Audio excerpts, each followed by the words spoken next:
এনেদৰেই এভাগ ৰাসৰ শুভ আৰম্ভ হয়। ভাৱৰীয়াসকলে তেওঁলোকৰ মুখত বিভিন্ন ৰঙৰ প্ৰসাধৰণে নিজক বিভিন্ন দেৱতাৰ বা ৰাসত ওলোৱা বিভিন্ন অভিনয়ৰ ৰূপৰ লগত নিজকে সজাবৰ কাৰণে পেইণ্টাৰসকলৰ ওচৰত নিজৰ মুখখন তুলি দিয়ে। এয়া এজন কংসালয়ৰ অভিনেতা। মাজুলীৰ বিভিন্ন ৰংগমঞ্চত এনেধৰণে ৰাসৰ আৰম্ভ হয়। ইয়াৰ অভিনেতাসকলে নিজক সুন্দৰভাৱে সজাই তোলে।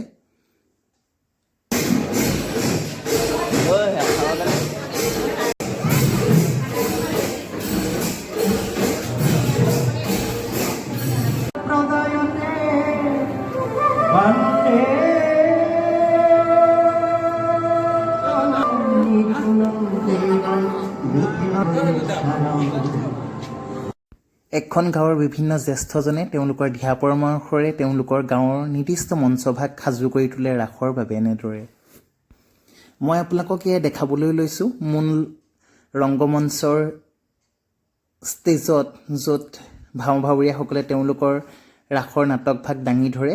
তেওঁলোক এনেদৰে মঞ্চৰ কাষত ৰৈ থাকে, পিছৰ দৃশ্যসজ্জাৰ কাৰণে বহু অপেক্ষাৰে ৰৈ থাকে।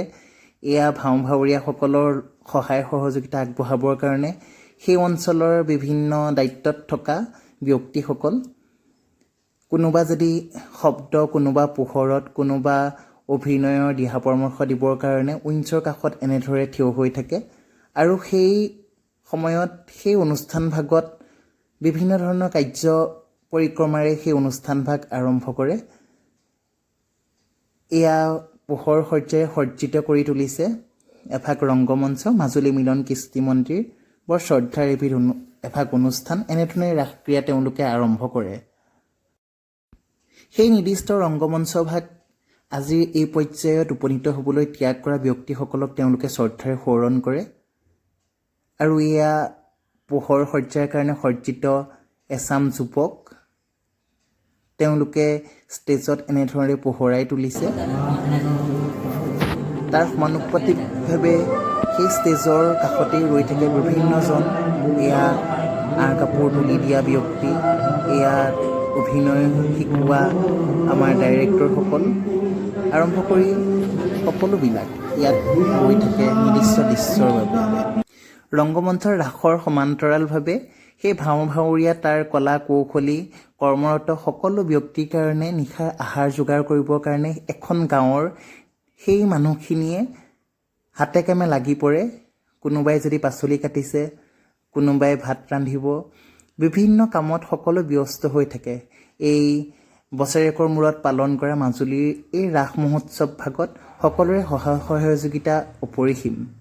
তেওঁলোকে হাঁহি হাঁহি নিজৰ ঘৰৰ সকলো কাম বনৰ লগতে অনুষ্ঠানৰ কাম কৰিবৰ কাৰণে হাতত কটাৰী তুলি এনেদৰে এপৰ নিশালৈকে ৰাইজক সেৱা শুশ্ৰূষা আগবঢ়ায়। আজি নিশ্চয় ভাল হ'ব। গুৰু দাদাই ৰন্ধা বঢ়া কৰিছে, জেলপি মিঠাই, চাহ, এই সকলোবিলাক ইয়াত দিয়া হৈছে আমাৰ বাইদেউ ভাৱৰীয়াসকলৰ বাবে। এয়া শ্ৰদ্ধাৰ বাইদেউ এগৰাকী, তেওঁ চাহ বিলাইছে। মুঠতে সুন্দৰ।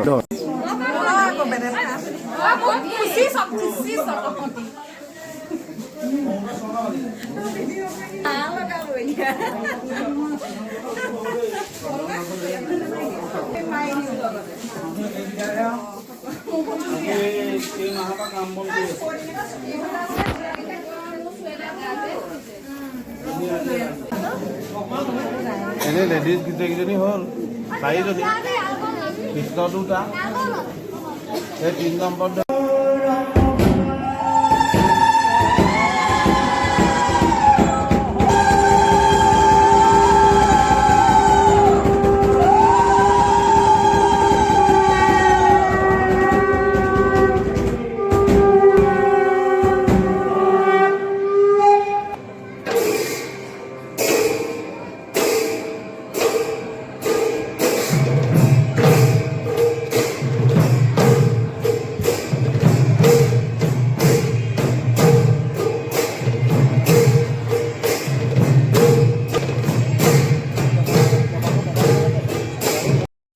ৰাসভাগত এটি মনোমোহা শিশুৰ পৰা আৰম্ভ কৰি সেই বয়সীয়াল ডেকাজনলৈকে সকলোৱে নিজক সজাই তোলে বিভিন্ন ৰঙেৰে।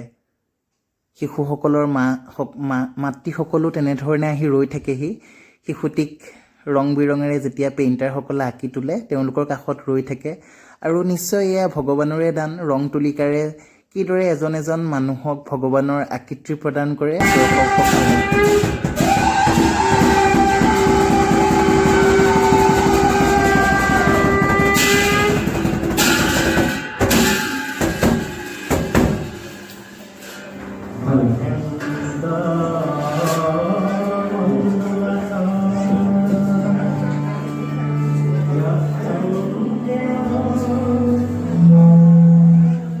এনেদৰেই সমগ্ৰ মাজুলীত ৰাস পূৰ্ণিমা আৰম্ভ হয়। আহক আমি সকলোৱে ৰাস পূৰ্ণিমা উপভোগ কৰোঁ।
পতি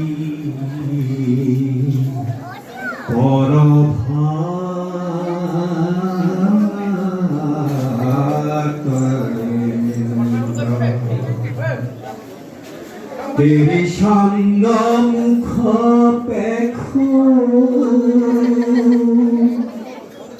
उठरे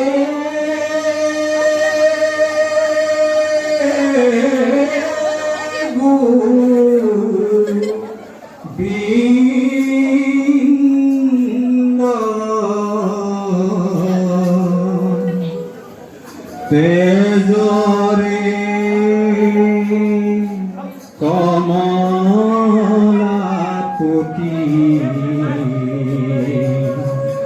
परभात